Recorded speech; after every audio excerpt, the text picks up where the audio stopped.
Hey everyone, welcome back to another video. In this video, I'm going to show you how to fix YouTube not working on your Apple TV. Now you might want to learn how to fix this issue because nothing is more frustrating than setting in to watch your favorite videos and realizing YouTube won't load.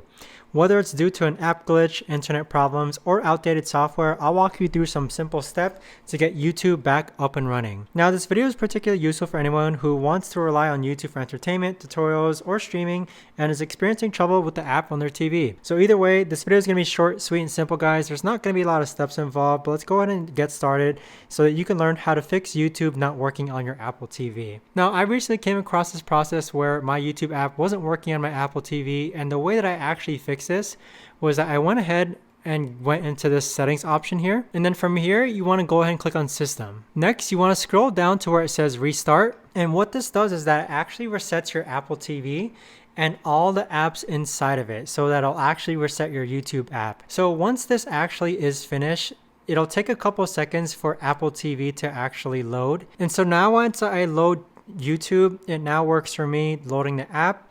Now, important tips to keep in mind is that if YouTube isn't still working for you, you do want to make sure that you go ahead and update your YouTube and Apple TV software just so that they're both up to date with the latest versions. You could also check the YouTube service status, but this is also a rare occasion in which YouTube is usually up most of the time. But hopefully by following these steps, you should be able to fix YouTube on your Apple TV and get back to watching your favorite content in no time. If you guys know of a better or easier way to actually fix YouTube not working on your Apple TV, let me know in the comments down below. I would love to know. But thanks so much for watching everyone, and I'll see you guys all in the next video.